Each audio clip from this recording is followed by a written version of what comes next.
volunteers and the parents and families who support these kids also deserve a round of applause for all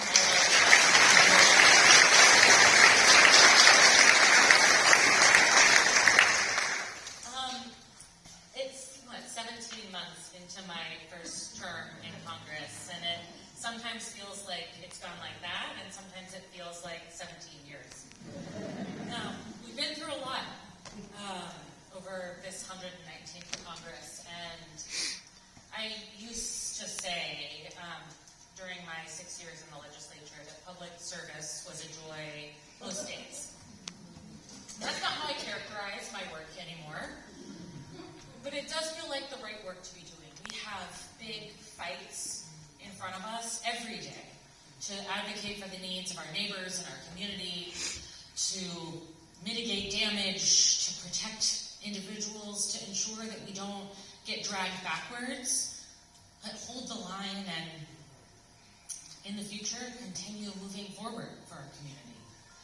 I feel so grateful for local leaders at the city and county level, public utility districts, and our state legislature who have continued taking care of our neighbors, advocating for each other, investing in programs where the federal government has not done its job, and finding ways to be creative when there have been so many things to fight back against. I was just this morning in Seattle at a Planned Parenthood Alliance Advocates fundraiser, and for many of you know this probably about me, but for those who don't, before I got into politics, I worked for Planned Parenthood Federation of America and the Action Fund, and working there at the time of the 2016 election was one of the things that inspired me to get into politics. And being in that room with so many folks who care about reproductive health care and health care for rural communities, I was reminded how lucky we are to have a state like Washington that is continuing to find ways to invest in reproductive rights and the individual liberty of our neighbors, not just folks who live here, but folks who are forced more and more and more to come to Washington to access health care. And, we, even on the darkest days, we are lucky to live in a state like Washington, and I'm so grateful to the work that all of you do.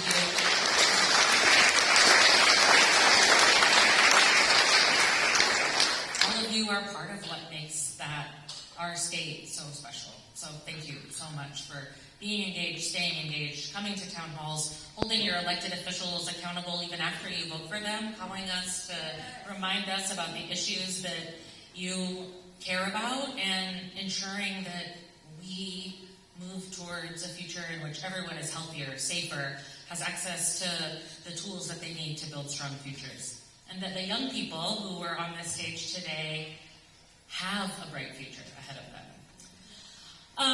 We want to make sure that we have time to answer as many questions as possible, so I won't ramble on too much more about my work. I'm sure I'll get a chance to tell you more about the policies, the funding, the work that we've been doing, and about my hopes for 2027. James is going to draw some numbers, and then I'll ask some pre-written questions, and we'll go back and forth. Great. We actually have Sawyer to ask the question after I draw the three numbers. Okay. All right, so if you had grabbed a raffle ticket, if you're able to come up to these seats, please come up. If you are not able to come up, raise your hand and I'll come to you and you'll be the last person to ask the question. That's set.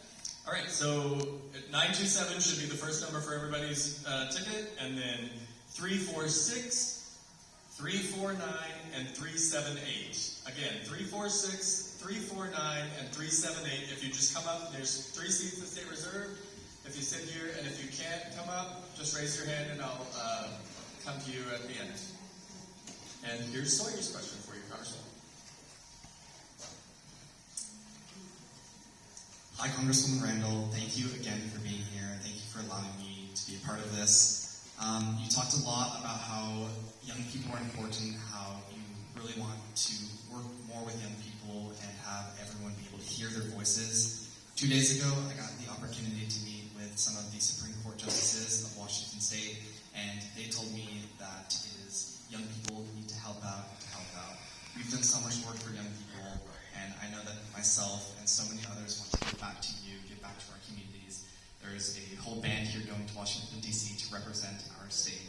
And my question for you is, how can young people help? And how can the adults in this room be able to enforce that young people help? And how are they able to guide us? Awesome. Thanks so much, Sawyer, for that question and your commitment to your community. And also how great to have an opportunity as a high school student to meet with Supreme Court justices in your own state. That's really cool. You know, I get asked a lot at town halls and events, like, where are the young folks? Why don't they show up to events like this? And just yesterday, we had a youth-focused town hall that centered, I think, at least 2/3 of the questions were high school students, youth council members, and classmates and neighbors. And that was really, really cool. And, you know, we knew that we needed to create a space that was not just like any other event. An evening like this, I think there are a lot of students who aren't in band who are doing homework or doing their after-school job or at rehearsal or sports practice or any number of things. But I see youth organizing in our communities every day. Youth like Sawyer and the rest of our youth council members, youth who volunteer to raise money at their schools for food banks or clothing drives or an animal shelter. I see young people organizing online in a way that many of us are not. They're, you know, telling their story, they're using tools that are different, they're connecting with neighbors. And so, you know, I always try to get us to reframe the question. Not why aren't they not showing up to the things that we are organizing, but can we show up to the things that they're organizing?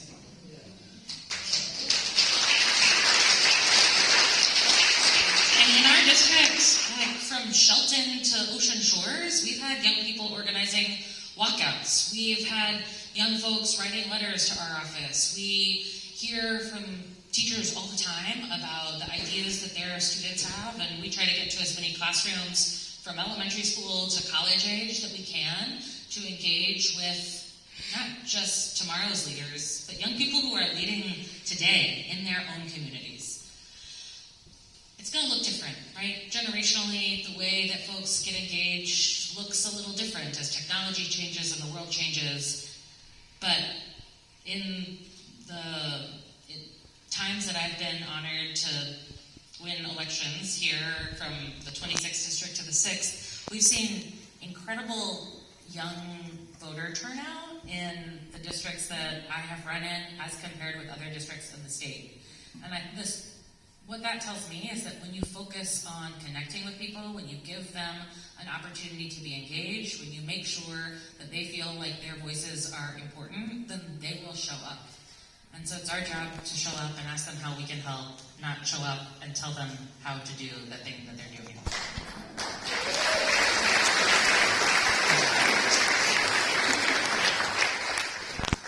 Congressman, I'd like to first of all thank you for always keeping us in the loop.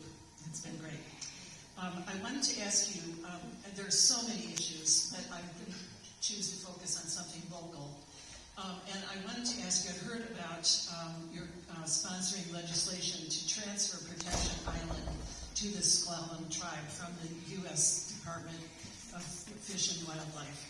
And I'm concerned about this for a couple of reasons. One, first of all, there hasn't really been any public discourse on this. And two, that there really hasn't been an impact study. And three, that I don't want to be on the radar screen of the U.S. Federal government right now, because I don't think that they really are interested in, in doing this with public land. I think it should be kept as a national wildlife preserve. And let me be clear that I am not against eventually transferring this over to the S'Klallam tribe, but I think that there needs to be a clear contract that there cannot be any commercial development, and there needs to be protection of the tufted puffins and the rhinoceros auklets, which are somewhat endangered. And I think that we need to make sure that we have a contract that prohibits aquaculture, wind farms, whatever else could go in out there, because we really want to protect the environment, not only the protection island, but the water around it. We don't need any more traffic out there, we don't need any more pollution, and we certainly don't need any more noise.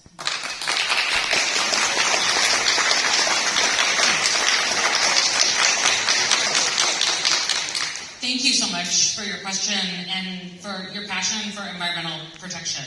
I know that those are values of our community, and I know that Protection Island is only protected because of the long, hard work of environmental activists and community members to make sure that we were protecting the important ecosystem here from development and other danger. You know, we're lucky to have a district full of environmental activists and advocates. In fact, I've doorbelled folks who say, oh, don't waste your time on me, I'm a Republican, but my number one issue is protecting the orca whales. We live in a special place, and our community cares about ensuring that our ecosystems are protected for the future. The tribe has also been a leader in environmental advocacy in Washington, D.C. for many generations and has stewarded the lands and waters in this area since time immemorial. And they are some of my strongest partners in environmental policy that impacts the region. I don't know if some of you had read the most recent article that has some quotes from me and the leader. There's no bill yet.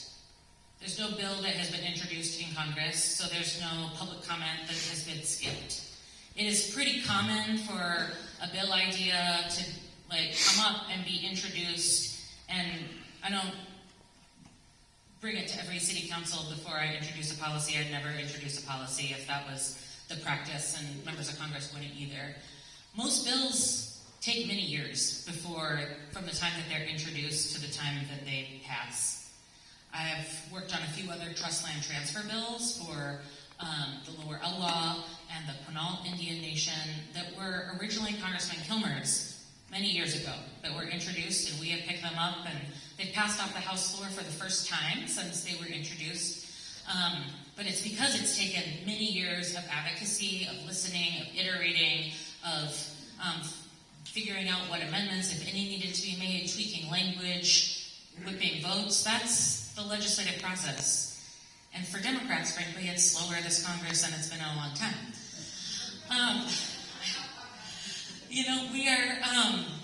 I'm interested in ensuring that the tribe, who has long stewarded these lands and waters, have the ability to continue to have self-governance and sovereignty and be good stewards long into the future of the lands and water. And I'm also, frankly, interested in making sure that the DOGE cuts at federal agencies, including Fish and Wildlife, don't negatively impact land and water in our communities, because we are seeing that across the country. The cuts to agencies like Fish and Wildlife, the cuts to NOAA, the cuts to federal agencies that do science and preservation are having negative environmental impacts nationwide. And I don't think we avoid being on the radar of the federal government by not trying to find a solution. I don't think staying quiet and hope that their wrath doesn't turn our way is necessarily the way that we preserve our environment into the future. There's going to continue to be lots of opportunities for folks to engage in the legislative process. We have sent language, our staff has been tweaking language and sent it off to Ledge Council, which is an agency not in my office that drafts policy, and they'll have a draft version that they'll send back to us, and then we'll circulate it to many other stakeholders and community partners before it gets introduced. And I'll also say that our team has met with every organization and individual who's asked to meet with us on this policy issue. So we're engaging. If you've commented on our Facebook and we haven't gotten back to you, that's not the best way to meet with our office and engage with us. So use our website, randall.house.gov, if you want to send policy feedback on a bill or ask a question. We definitely track all of those and get back to folks. So that's a little where we are right now, where we're going, why I'm working on this, but I'm looking forward to continue to stay engaged with the community as we figure out what the right policy path is to long-term protect our environment and natural resources and these important ecosystems and species. I think the policy is an important one for us to be discussing. I think the tribe has a lot of really good reasons and interest in maintaining that protection and maintaining public access. And, you know, we'll keep moving forward. And I really appreciate your feedback. And I know there are a lot of folks who showed up today who care about this issue, and I so appreciate you staying engaged on this policy and advocating for your community.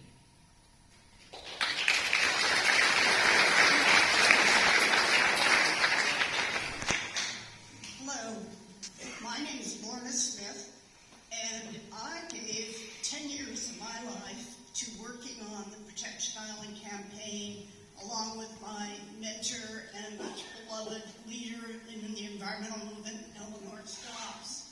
So I'm standing here today for Eleanor and our other colleagues who are no longer with us to stand up for the public lands of Protection Island and Dungeness National Wildlife Refuge. I don't know if people know, but when we worked to get the bill introduced to create the National Wildlife Refuge, it was one of the first times that had ever been done that Congress, through an act of citizens activism, actually created a National Wildlife Refuge. There were hundreds of people involved over years, and then we fought for the appropriation. I personally owned a lot that we had a movement to buy up some of the lots to keep them from being developed if they were in private hands. We donated those lots back in the end, so many of us were very vested, and I stayed involved with Protection Island in the ensuing years. And my husband and I conduct seabird surveys out around the island with people from the Range Out of Bird Alliance. So right now, the island is under a co-management agreement between U.S. Fish and Wildlife Service, Washington State Department of Fish and Wildlife, where I'm the commissioner, and the Jamestown Squattle Tribe. It's a triumvirate that, in my view, is working really well. We all bring our best resources to the table, combine them, talk about what he's doing. It's working really well, and I just implore you to consider just continuing with that partnership into the future. It's working. Thank you.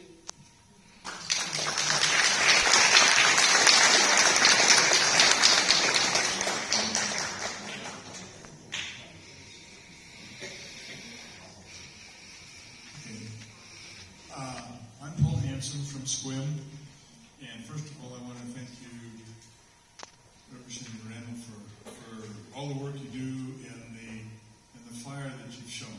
You're among too few who are doing this. My question is, well, first of all, one of our hardworking immigrant neighbors who's been here since he was a baby has been kidnapped by ICE recently. And he has a son who's a Marine and serving in Germany, and he also has a severely handicapped 12-year-old son who's living with his wife, who is now left to deal with this severely handicapped person by herself. My question is, can you help resolve this awful situation? It's just beyond my comprehension that our country could be doing this to our neighbors. So, anything you can do.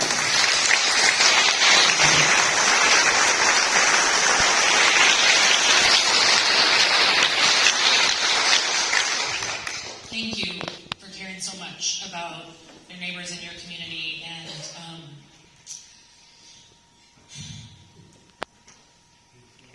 without violating the confidence of any casework, I can tell you what we do in an immigration situation in which we have a casework request from a family member.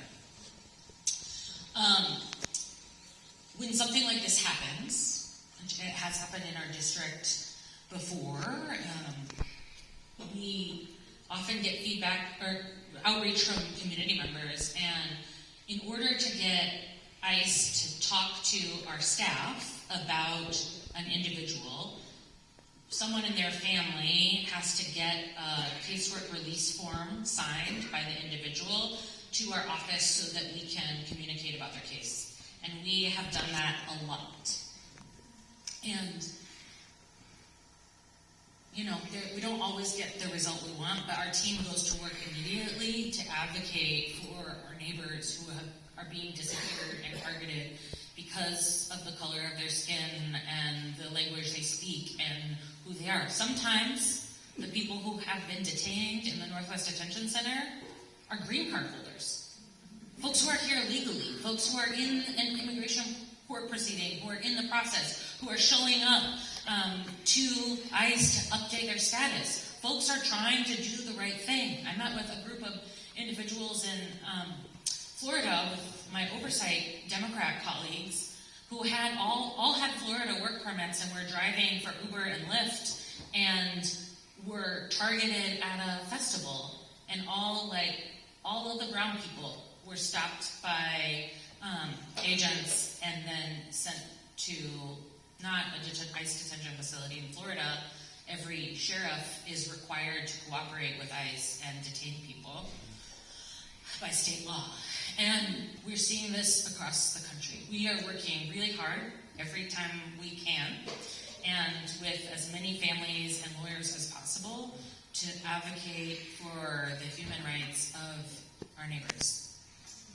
And beyond the casework that we can do, the calls we can make to ICE, the advocacy to get folks not to be deported to a third country or, moved without their family being updated, which we're also seeing. My colleagues and I have been fighting in Congress not to give another cent to the Department of Homeland Security to be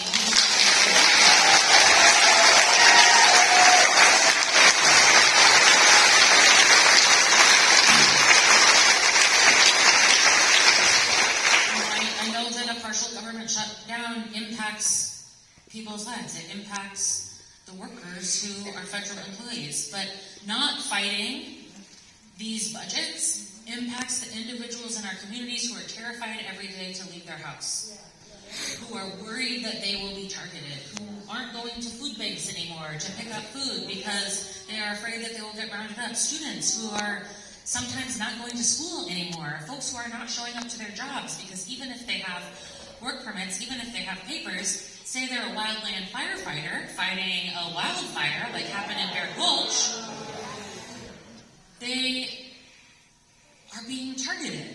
And this is unconscionable, and we are using every tool that we have, from casework to our social media platforms to conversations with our colleagues in Congress to oversight letters to subpoenas to put pressure on this administration to ensure that we don't fund an agency that is being used as an instrument of terror.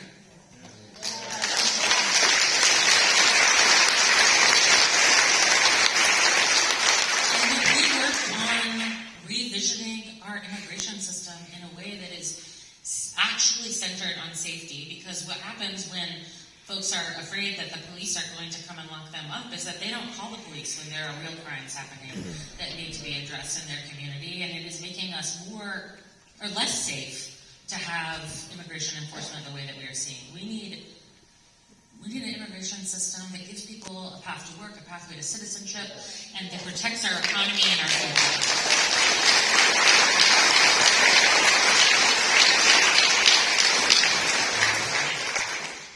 All right, I'm going to draw 3 more questions, and then we'll take some questions from the basket while those folks make their way up. Just a quick reminder that we do have a lot of folks and a lot of questions, so keep your questions as short and concise as possible, and just questions, please. All right, so 353, 360, and 364. Again, 353, 360, and 364. And if you're not able to make it down, please raise your hand and I can walk over with the microphone. Thank you. All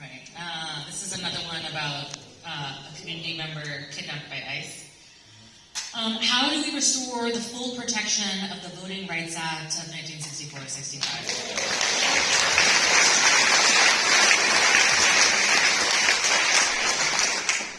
I mean, the attacks that we've seen from the Supreme Court on the Voting Rights Act are atrocious, they're terrifying, and I have said over and over and over again, and I really believe it, that if we do not fight and protect free and fair elections this election in November, I don't know that we will have them again. And, you know, part of this administration, Donald Trump and Stephen Miller's efforts in Minnesota, their immigration raids, enforcements, terror, was a tool and an experiment to see if they could create enough chaos to federalize elections. That's part of the playbook. They're looking for excuses to use ICE, to use the National Guard, to try and take control of elections. They're trying to meddle with mail-in ballots. They are trying to keep people from exercising our right to vote. And we absolutely have to do everything that we can to stop that, to protect our elections, to ensure that each of us have the ability to use our vote and our voice to elect the people that we believe in. And there are a lot of different tools. There are some congressional tools, and I'll say that, again, the process to pass legislation for Democrats is slow right now, if it's happening at all. Though we are seeing more and more fracturing within the Republican conference. Folks who were targeted in their primary elections and have lost their seats, more and more willing to stand with their colleagues across the aisle, with the Democrats across the aisle to pass policy. We've seen more than ever in this Congress the use of what's called a discharge petition. That's when 218 members, which has to include some Republicans, sign a petition to get a bill pulled directly to the floor over Mike Johnson's objections. We've seen lots of tools, subpoenas in committee, and pressure, but where we also are seeing success is in the courts. Not the Supreme Court all the time, right? That's scary. But in federal courts across the country, executive orders have been overturned, decisions from this administration have been stopped, funding has been clawed back. We've seen wins. They don't always get the same amount of press as the original dangerous policy does. Often they get swept under the rug and we don't even know that something has been overturned. But attorneys general like our own Nick Brown is fighting the good fight across the country to protect us. And on the election protection front, it's attorneys general, it's secretaries of state, it's governors, it's state auditors nationwide who have been working together to come up with plans alongside election protection organizations and law firms like the ACLU, like Elias Law, one of the nation's leading election protection firms. They have been planning and coming up with strategies, and we've been having weekly meetings as the Democratic Caucus with some of these advocates to figure out how we can use our platforms to help support them. Often Congress can't be a party to a lawsuit without the Speaker of the House being a signatory, so that puts that out of the realm of the possible for us most of the time. But we can submit amicus briefs, and one of the things that we've discussed is having like a virtual town hall where we connect willing constituents with some of the organizations that are doing election monitorings in some of the key states. So folks who want to be trained as election monitors, who want to travel to Idaho or fill in the blank, Texas or Alabama, can get connected and do some of that work. Because protecting our ability to have free and fair elections is going to take all of us in Congress, in the courts, and in community, and we have to leave it all on the table this year.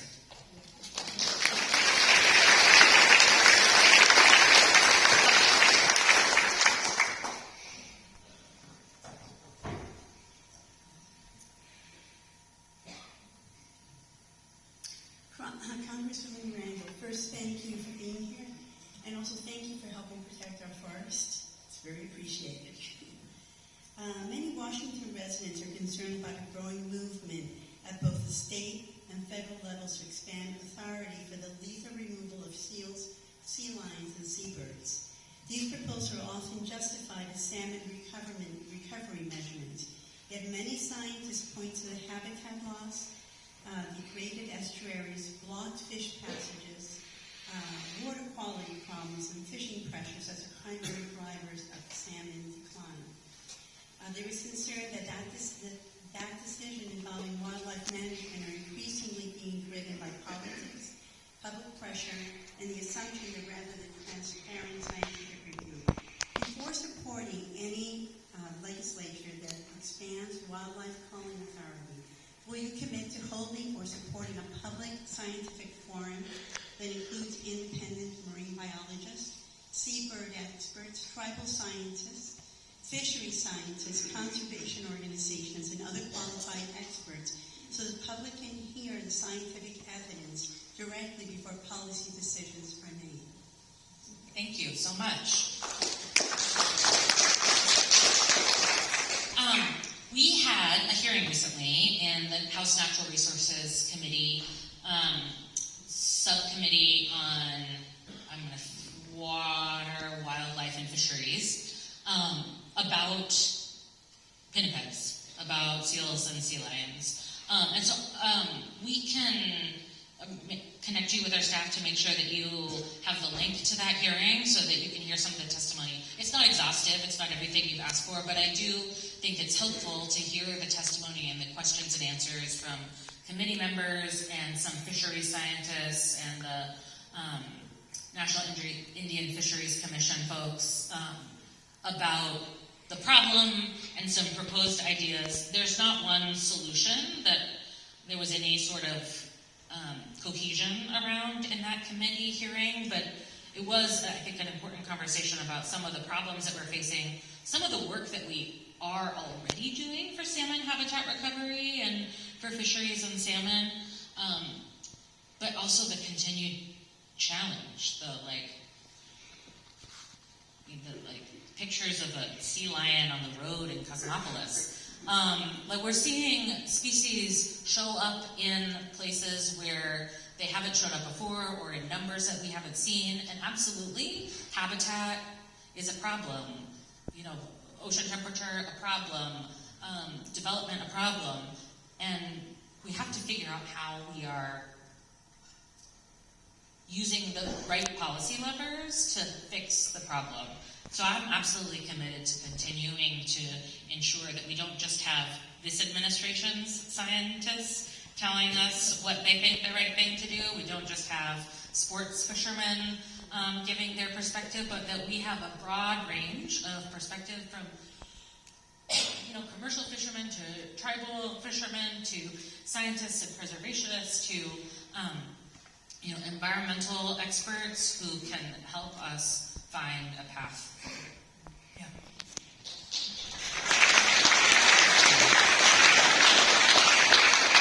Congresswoman Randall, appreciate your work, especially your work helping our immigrant neighbors. But I do agree with my friend that we're concerned because there are growing movement in legislation in the state and especially in the federal level that's already been introduced to modify the Marine Mammal Protection Act and the Migratory Bird Act. And yet, those seals and sea lions, they don't just eat salmon, they have a very varied diet. And it's, according to most conservationists and scientists, the problem is, habitat degradation, barriers to fish passage, water quality issues, and overfishing. And I just want to put my response into to wish that you do communicate with scientists and find out what really we need to do. Because all of us want the salmon to come back, but we also want to protect the marine mammals who have the seals, harbor seals, their population is staying stable, and the sea lions are just coming back after being almost exterminated. And so those animals have lived together for many, many years, and they are not the problem. Just would like you to consider that.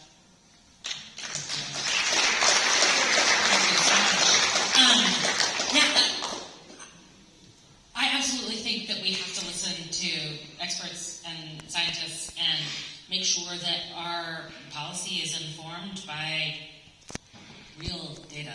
And that's one of the things that is most terrifying, frankly, about being a Natural Resources Committee member under this administration and in a Republican majority is that so many of the cuts that we have seen to federal agencies are eliminating the ability for federal scientists to give us the data that we need to make good decisions. And, circling back to the first question, to uphold our trust and treaty obligations. If our federal government is not completing the science that they are meant to be doing to co-manage our land and waters, then the federal government is not upholding our trust and treaty obligations, and we are not going to ensure that we're protecting our water and wildlife and ecosystem into the future the way that we are responsible to do.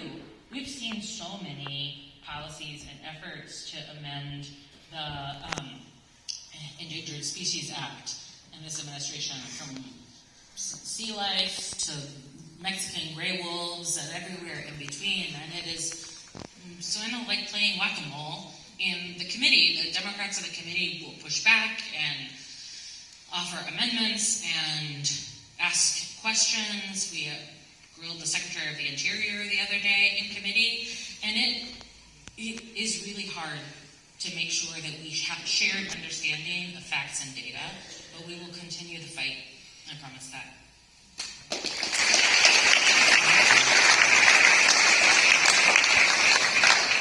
Hi, Rich Renner. I want to thank you for being in Congress and given how such a difficult job it is, but also thank you for your work to save funding for the national parks and also for your oversight on DHS and the ICE. But I also, even though these domestic issues are so many and so profound, I'd like to shift a little bit to a global issue because we are global citizens also. And we've had a long history in America of being a leader in global health and education. So thank you very much for signing the Dear Colleague letter on the Global Fund to fight AIDS, TB, and malaria. Many people probably don't realize what Dear Colleague letters are, but they're a way for Congress, men and women, to show the deciders on appropriations which things to be priorities, which to fund. So thank you for that. The question is regarding, there's Ebola outbreak, there's continuing tuberculosis, which is the #1 infectious disease killer on the globe.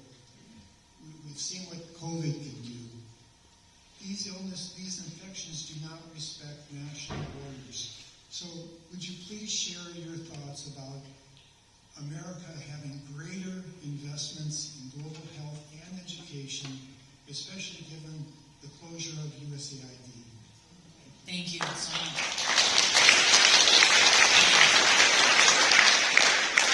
At that Planned Parenthood event I was at this morning, I was talking to a former colleague who works on our local Planned Parenthood affiliates global health program. The Seattle office leads some international reproductive health work, and it's gotten harder for them to do that work and more important for them to do that work under this administration, under global gag rule and NIH cuts and CDC cuts and the end to foreign aid, USAID and foreign aid programs, divestments in programs that we all know are good for the world and also good for national security and our own health here in the United States. We saw what happened under the first Trump administration when they had decimated the plan for a health outbreak. That's basically what happened. They said, we don't need a plan, we don't need a team, we don't need anyone to respond to infectious disease outbreak in the U.S., and then we face the consequences. And I'm terrified about the cuts that we have seen to science in the United States and aid to foreign countries and our ability to protect people's health. There, at least, are some of my Republican colleagues who share those fears and concerns, and we've seen some divided votes on amendments, like former Congresswoman Marjorie Taylor Greene to cut HIV funding for our international partners. It's going to take more of them. It's going to take more brave Republicans in order to push back on this administration and to make sure the programs that need to be funded are funded. And so but our work is to have these conversations colleague to colleague, and also to make sure that we're doing what I like to call power mapping. Like, who do we know that is an influential person in this person's life? Do I have a friend who has a cousin who lives in this district who can, reach out? Did I go to elementary school with anyone who now lives in Texas? That is the work right now, that community organizing work to figure out how we can put pressure on folks who have big decisions to make about how brave they are willing to be to protect our health and our humanity. And so that's my ask to all of you too. Certainly write to us and advocate to us on your issues, and if you can go through your address book or your high school yearbook and think about who you are connected to, that is important work too.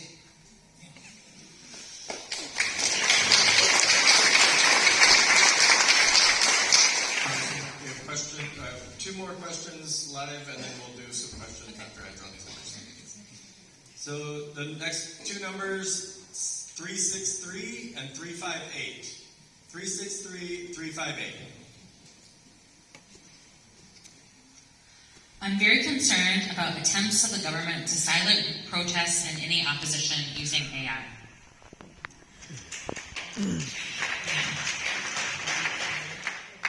I was in a Congressional Progressive Caucus briefing the other day with ethical AI organization who had a presentation. They were like, don't take any photos of this because these are basically instructions for terrorism. Sort of tongue-in-cheek, but truly they were showing us what the power of AI and data brokers to target individuals based on online speech, based on their work, based on your phone that tracks you when you go everywhere in your day. And we were able to find a person who worked at a specific health center and information about their family, and based on where they spent an average of 12 hours a day, where they probably lived. And those tools have endless possibilities for danger. And I think it's imperative that we find a path to regulate in a way that doesn't silence innovation. We have to continue to be tech-savvy individuals. Young people have to be tech-literate. The economy is going to continue to innovate. But how do we create meaningful safeguards for a technology that has the potential to cause such harm? And this is a place where there is some overlap or connection in this. There's this horseshoe of sort of ideology of folks on the left and the Freedom Caucus. Folks who are often really to the far right, and I don't often have a lot in common with, but people who really value individual freedom and liberty and don't want to be surveilled by the federal government. And so we haven't reauthorized FISA, a provision of FISA long-term yet. That's the provision, FISA 702 allows us to surveil foreign nationals in the United States, but it also allows for the data of Americans who may be in communication with someone who is not an American and store it for all sorts of use down the line, whether that's targeting folks who access abortion or reproductive health care, folks who are immigrants or no immigrants. Like, there are endless ways that individuals can be targeted based on this information. It's because of some members of the Freedom Caucus and Democrats that we have been able to hold off long-term reauthorization of FISA 702 without warrants. And we're going to continue that fight, but we also there are lots of folks who are working on policy around AI. I'm not a leader on any of those, but my staff and I are like reading the proposals and educating ourselves and getting ready for when there is good policy before my committee or on the floor. And the work is going to continue because the technology is innovating so quickly. It's like 10 times as cheap to do one of these searches from year to year. So something that is really too expensive to operate at scale, like using some of these data brokers one year, is really accessible the next year because the technology is innovating so rapidly. And so we need policy that is good for now, but also flexible enough to continue with an increasingly innovative technology. And that's hard work, but there's so many smart people and organizations working on this. And if you've got bills that are particularly interesting to you or organizations that you see doing incredible work, you can send them our way using our form at randall.house.gov.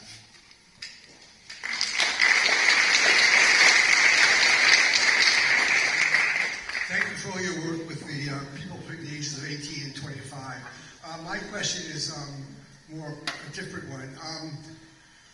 I saw the Jon Stewart episode the other night, and basically there's a person out there arguing that since AI is basically stealing intellectual property, that's what it amounts to, should it be nationalized and should it be owned by the government or at least heavily taxed? And what are you doing, if anything, about AI? I don't know that I want this government to own anything right now.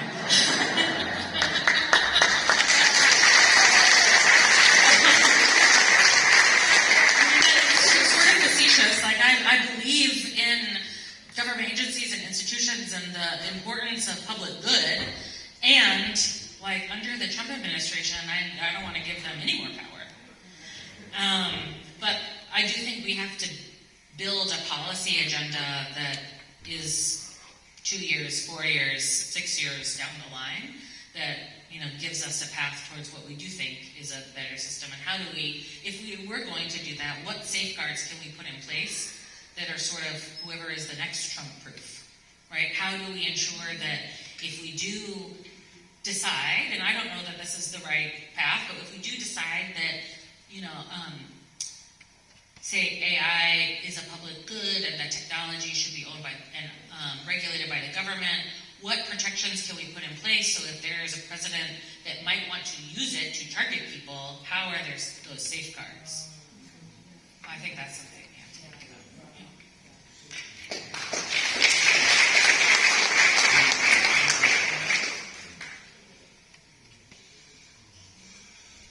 Thank you so much for coming and being here.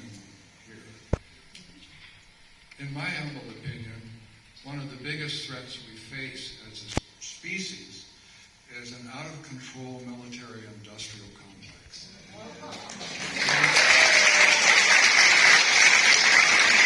For example, the war that's going on in, which one of the many countries? It totals up to trillions of dollars that has had all sorts of loopholes and secret ways of getting past reasonable debate. It's really distressing. And we live about 15 miles, 18 miles away by air from one of the biggest weapons bases on the planet. And if there's ever a nuclear war, and they're playing fast and loose with our lives, the gamblers that run this casino. And if there is a war, my studies tell me that the Trident base will be struck with 6 big missiles. It's a huge thing, and we live inside the window of that assault. And yet our state doesn't require fallout shelters or training. It's really an awkward situation we find ourselves in. So, what is my question? I wish I lived in a country where big corporations weren't in control.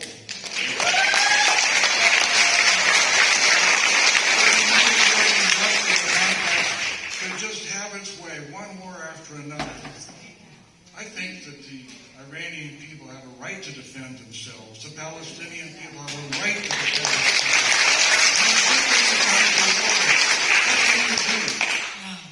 Dear Congresswoman. Thank you. Find out what you can't do and then go and do it. Thank you. Thank you.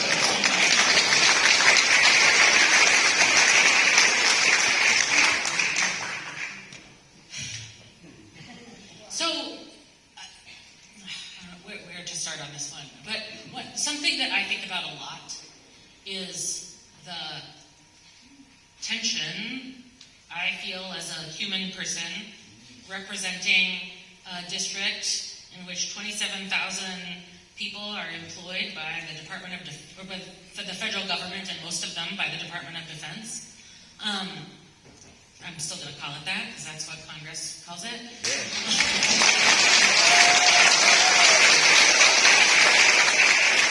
I live about 3 blocks from the Puget Sound Naval Shipyard. I can hear the pinnipeds sitting on the submarines every morning and barking at my dogs.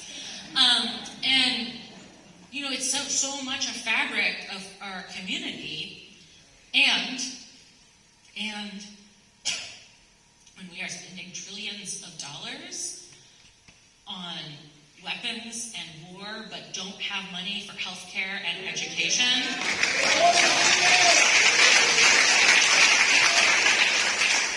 that doesn't align with my values. And I don't think it aligns with the values of most of our constituents, even many who are employed by the federal government. As a member of Congress, you know, I have a number of tools before me, and one of the most important ones is my vote, and how I choose to exercise my vote on policies that come before us on the floor. And even though I represent a defense community, even though my first bill was included in the text of the NDAA, the National Defense Authorization Act, I haven't voted for appropriations bill or the NDAA that gives more money to our military since I've been in Congress.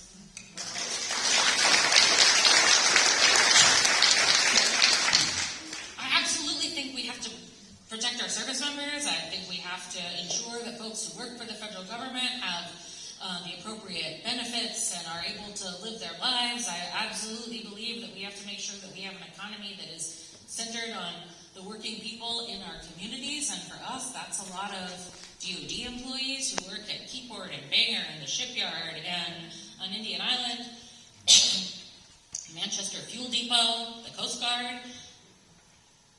But I also know that my neighbors want housing and health care and child care and a safe world to raise their families in.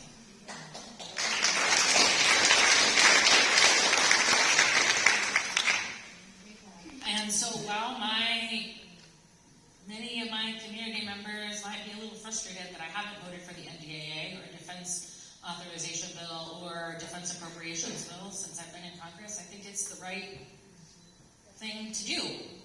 And this administration, with this Secretary of Defense, with this president in the White House, I don't believe that they need any more money.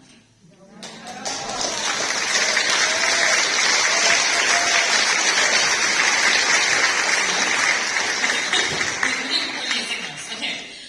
Katie says we are, it's 7:07, so we're over time. I so appreciate you showing up and being engaged and asking hard questions and advocating for the issues that you care about. Our community is so much stronger because we have engaged neighbors like you. And I hope you will continue showing up and you will continue reaching out to our office on the policy issues that are important to you, that you'll continue putting pressure on your elected officials from the local level to the federal level, and that you will continue talking to your neighbors and making sure that they are just engaged as you are. Your neighbors right here in your community and your neighbors, because I think we all have to treat each other as neighbors all across the country. We have so much to fight for, and I'm proud to be in it with all of you. Thank you.